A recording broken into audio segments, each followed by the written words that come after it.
First time tayo magkukwentuhan about work habits. Ayan. Particularly work habits na nakuha natin from Mama and Papa. yes.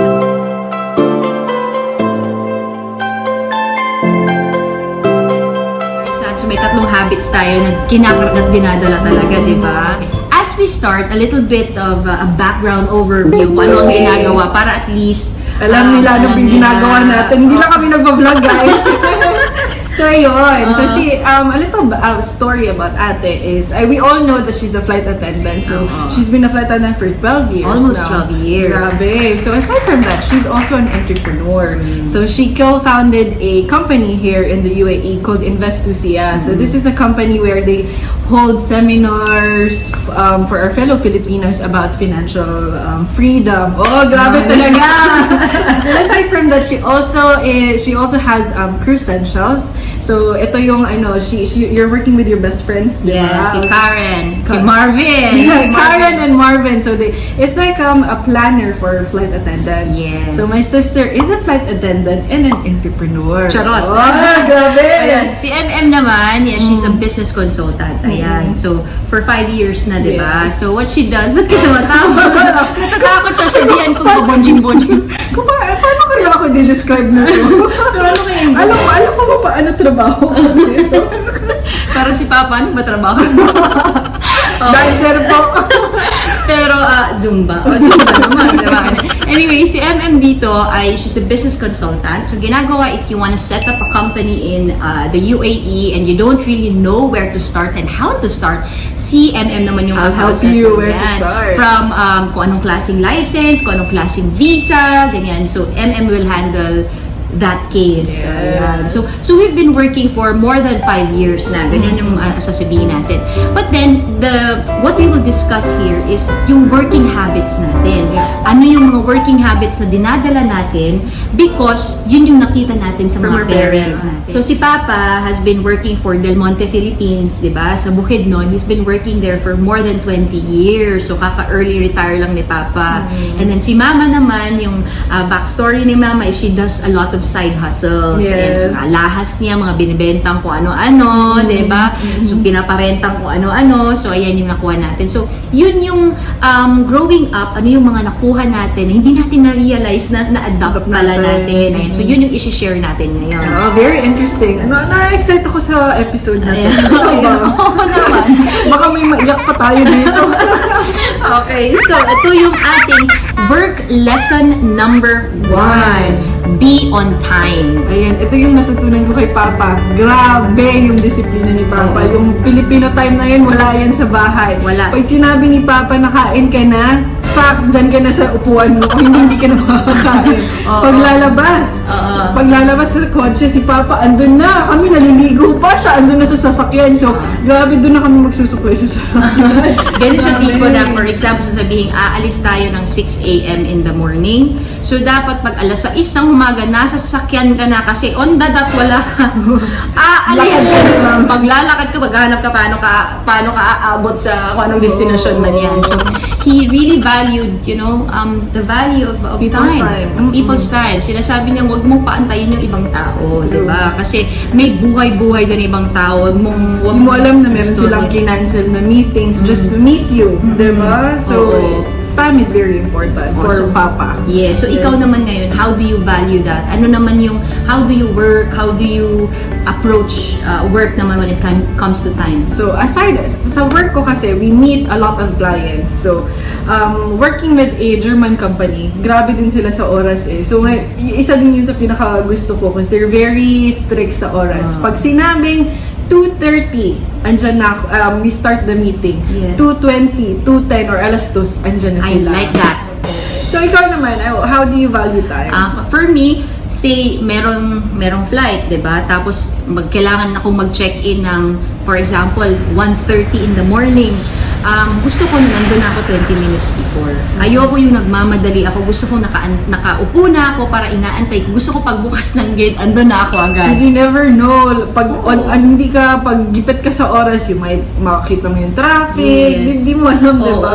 So yung isa din yung pet peeve ko Oo. yung hindi ka on time. Oo. Isa yun. Tapos, sa pet peeve pag ko. meetings, for example, halimbawa, pag usapan is around 2 o'clock in the afternoon, gusto ko, I want to be there as early as possible.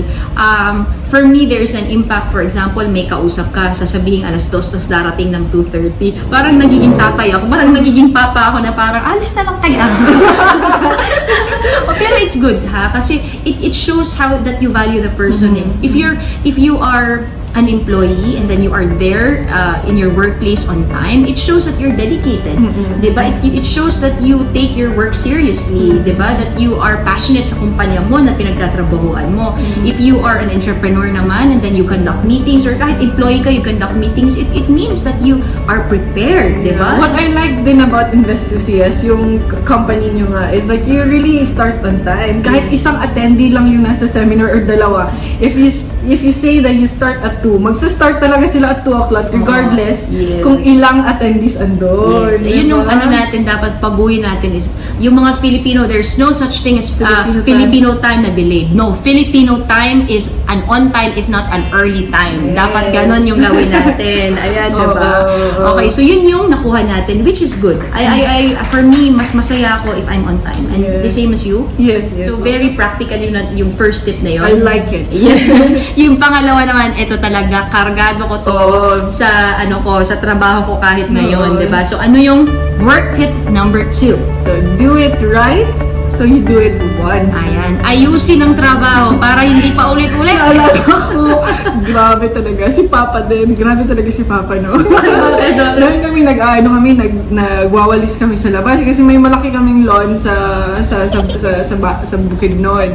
So yun, pag hapon, nagwawalis kami ng mga kapatid ko. So tatlo kami.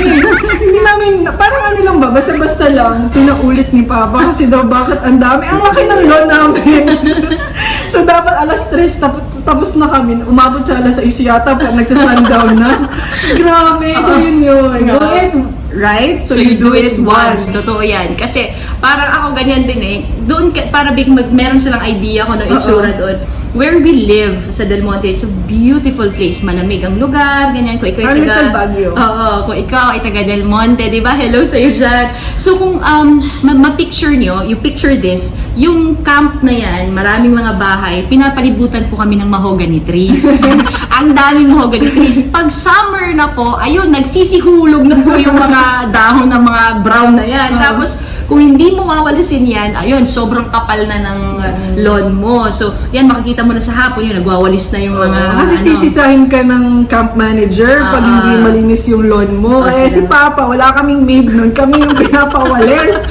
Totoo yan. Ganyan din yung experience ko. Oo, na talagang kailangan mong walisin ng maayos. Na parang nung una talaga, bakit ako uulit? Bakit ako uulit? Di ba? Binalis Ang laki ng lawn. kakasakit na ng braso ko, di ba? Pero ngayon, na ano ko talaga na yun, do it right. Kasi hanggang sa na-build na yung character mo na, you know what, hindi na ako uulit. Hindi ako aabot ng alas 5 ng hapon sa pagwalis na to.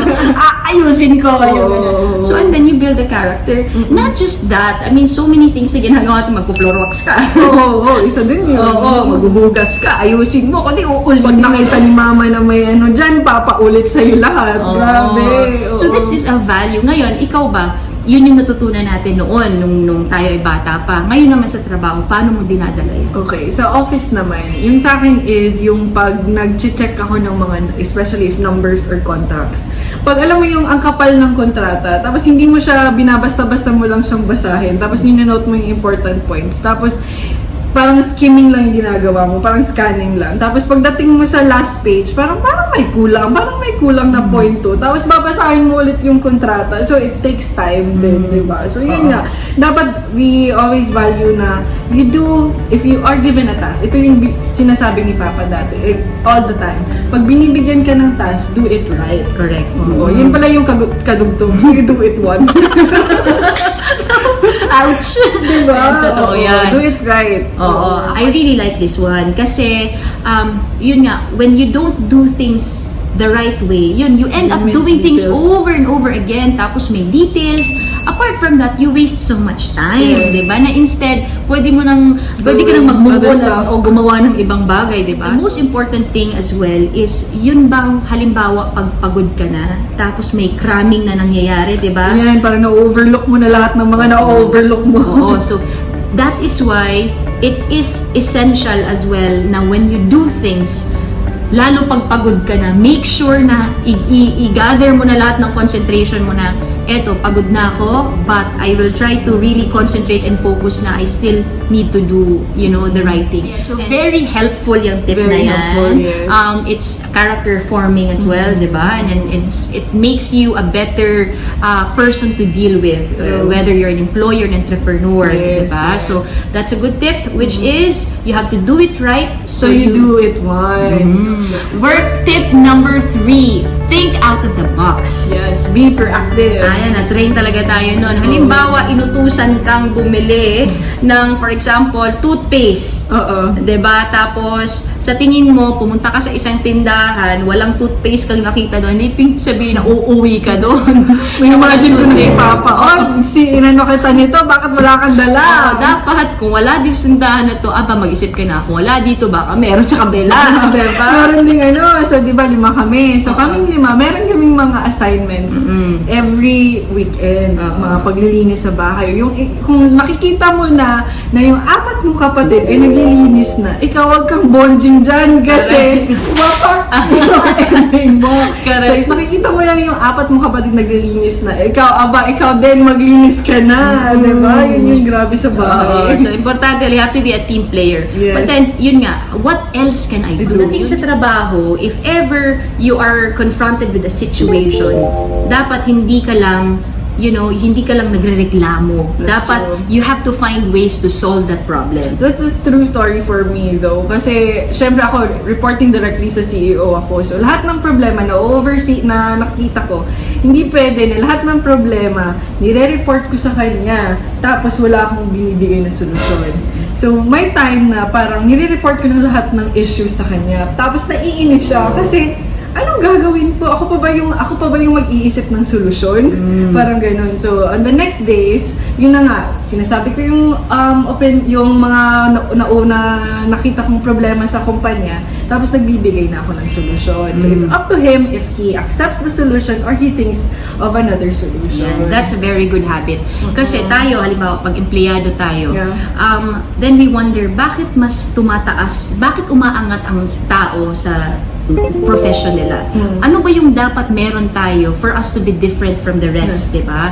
So, yun nga, pareho tayo, neck down, pareho tayo, may paa, may kamay, di ba? We can move, we can work, di ba? Pareho tayo. So, kung tutuusin, we should be paid all the same kasi pareho tayo from neck down eh. Pero the only thing that's different is this one. Iba yung dito pag-iisip natin. So you have to think out of the box.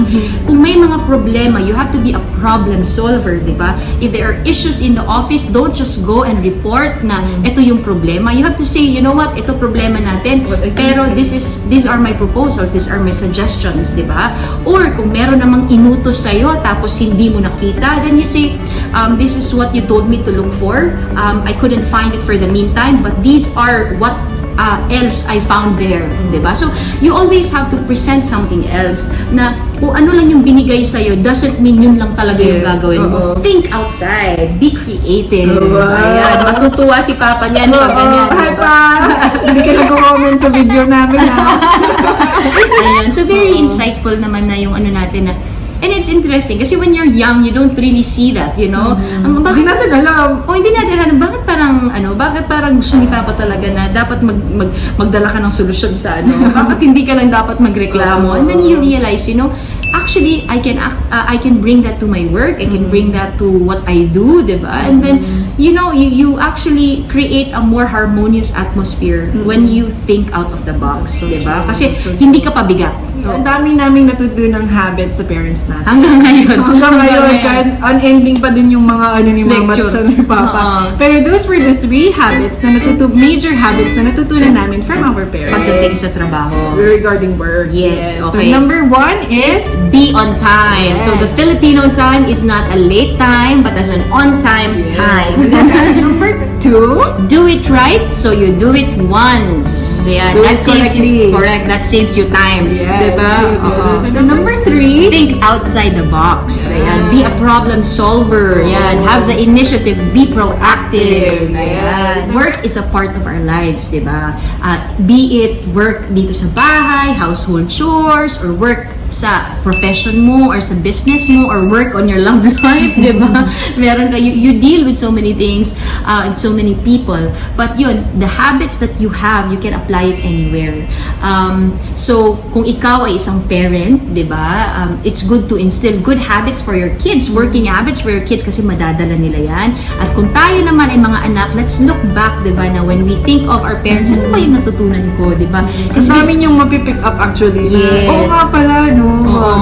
Hindi natin kailangan ng mga celebrities para, ma-inspire talaga. Sometimes, Look back. yeah, you look back and actually the heroes are just within our reach, Si mama at si papa, Yes. si lola, si lolo, si uncle, si auntie, di ba? So, this is where we can get inspiration Yes. from, di ba? Para ma-boost sa atin, for us to become better individuals. Ayan. So, we hope you got lessons and tips from our part kung ano natutunan namin sa parents namin. At kung kayo naman ay may natutunan, share nyo rin sa amin. Yes. So we continue to learn from our parents and hope you learn from your parents as well. We'll see you again in our next episode for more